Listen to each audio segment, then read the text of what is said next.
Nadia Mulia dan suami seperti apa Bu? Ini kan agenda jawaban ya, dan tadi kedua pihak hadir atau tidak saat persidangan? Baik, untuk pihak penggugat dihadiri oleh kuasa hukumnya, sedangkan tergugat hadir secara prinsipal tanpa didampingi oleh kuasa hukum. Agenda tadi adalah jawaban dari gugatan penggugat tersebut. Jawaban telah disampaikan di persidangan tadi dalam keadaan tertutup untuk umum persidangannya, dan tergugat telah menyampaikannya secara tertulis jawaban tersebut. Gitu. Dan agenda selanjutnya yaitu replik nanti di minggu yang akan datang, di tahun depan, di tanggal 4 Januari tahun 2023. Ini gugatannya masuk tanggal berapa ya? Gugatannya masuk di tanggal 14 November 2022. Yang menggugat karena jenis perkaranya adalah cerai gugat, maka yang menggugat adalah istri. Saat mediasi pertama kemarin hadir nggak Bu? Hadir, kedua-duanya hadir, dan mediasi telah dilaporkan bahwa mediasi itu tidak berhasil, sehingga perkara dilanjutkan dengan proses selanjutnya yaitu jawaban. Dan alhamdulillah tadi sudah pihak tergugat telah memberikan jawaban secara tertulis dalam sidang tertutup untuk umum tanpa didampingi kuasa hukumnya dari pihak tergugat, sedangkan penggugat adalah yang hadir kuasa hukumnya. Isi tergugatnya apa Bu? Nggak bisa di Isi tergugat. Ada Sidangnya saja tertutup untuk umum, apalagi isinya. Gitu. Jadi yang jelas agenda tadi adalah jawaban tertulis dari tergugat sendiri yang secara prinsipal menghadiri persidangan. Jawabannya apa, Bu? Ada gugatan. Jawabannya apa, Bu? Jawabannya. Mana dulu? Saya dulu. Jawabannya apa? Jawabannya secara tertulis tertutup Iya, apa? untuk umum. Jadi isinya kami tidak bisa menyampaikan dan tidak tahu karena persidangannya tertutup untuk umum. Tidak boleh ada yang tahu kecuali para pihak itu sendiri dan majelis hakim, karena tertutup untuk umumnya. Tapi benar nggak Bu? Katanya ada masih mediasi dengan pihak notaris, artinya ada pembagian harta gono gini Bu. Dari yang dipelajari, memang isi gugatan itu adalah tuntutan ingin bercerai, tuntutan ingin agar anak di bawah asuhan pihak penggugat, serta ada harta yang dihasilkan itu juga ada dituntut. Itu inti utamanya adalah itu. Oke. Berarti harta gono gini dicantumkan Bu ya? Itu tadi kan yang saya bilang, bahwa selain yang tadi saya sebutkan juga terdapat gugatan mengenai harta. Anak Bu gimana Bu? Ya, anak juga digugat, bahwa anak itu penggugat meminta atau memohon kepada Pengadilan Agama Jakarta Selatan agar berada dalam asuhan penggugat. Empat-empatnya. Iya. Bu, 4 Januari nanti replik itu dibuka secara umum atau masih tertutup atau apa di court atau seperti apa? Oke. Karena ini jenis perkara tertentu ya, hukum keluarga atau kasus keluarga, maka proses persidangannya adalah tertutup untuk umum. Gitu. Jadi isinya kita nggak tahu kecuali nanti ketika putusan baru terbuka untuk umum.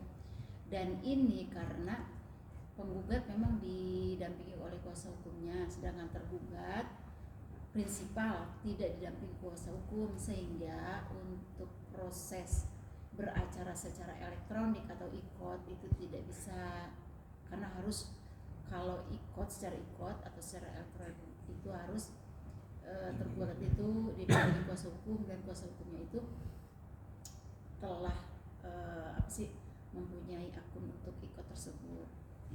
Jadi ini berjalan seperti biasa aja, konvensional, atau persidangan dihadiri langsung di muka persidangan. Bu, dalam prosesnya.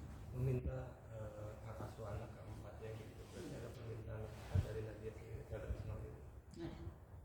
Ya. Apa tuh nominalnya? Yang jelas ada. Oh, seperti Ya. Yang jelas ada, penggugat meminta agar anak di bawah asuhan pihak penggugat serta biaya untuk ke sejumlah anak tersebut. Tidak ada nominasi. Ya adalah, kan tertutup untuk umum kami. Bu, tadi pengacaranya siapa aja Bu? Pengacaranya Namanya? pertama Rahayu Ningsih Hud SHLLM, terus Rudi Andreas Sitorus SH Itu dan pengacara. Mutiara Handaniah SH. Ya, berarti apa pihak tergugat tidak pakai kasus BP ya? Sendiri sih. Iya. Tergugat tidak didampingi oleh kuasa hukumnya, dia hadir secara prinsipal atau sendiri itu prinsipal tanpa didampingi kuasa hukum. Kewajiban dari penggugat dan tergugat mungkin harus hadir di agenda apa atau memang mediasi saja?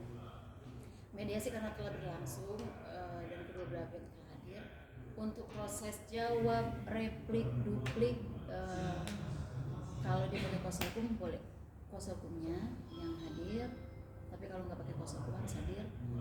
Terus pada galibnya pada agenda pembuktian atau baik bukti yang jelas pembuktian, baik bukti tertulis maupun bukti saksi-saksi, itu pihak penggugat didampingi kuasa hukumnya atau dan tergugat diwajibkan hadir untuk proses tersebut. Itu yang apa sih yang diwajibkan, jadi mediasi dan pembuktian yang diwajibkan hadir. Bu, perkara ini sendiri alasannya kenapa sih Bu sampai akhirnya ada gugatan? Alasan gugatan ya jelas lah Iya. bahwa penggugat mengajukan gugatan ke Pengadilan Agama Jakarta Selatan tentu harus ada alasannya. Alasannya pertama, yang namanya dalam perkawinan tentu dia kan punya identitas, baik itu nama, alamat, agama, pekerjaan, tempat tinggal. Tergugat juga demikian. Terus selama proses hubungan perkawinan kan mereka udah terikat perkawinan, kapan nikahnya, terus di mana tinggal, terus sudah punya anak atau belum, terus ada peristiwa dalam kehidupan keduanya. Nah itu isinya. Peristiwanya apa? Ya peristiwanya kami tidak bisa menyampaikan karena ini tertutup untuk umum. Baik. Oke. Bukan soal apa ekonomi atau pihak ketiga. Ini masih dalam proses ya. Jadi apapun penyebabnya kami tidak dapat menyampaikannya sekarang. Lain halnya kalau sudah putusan.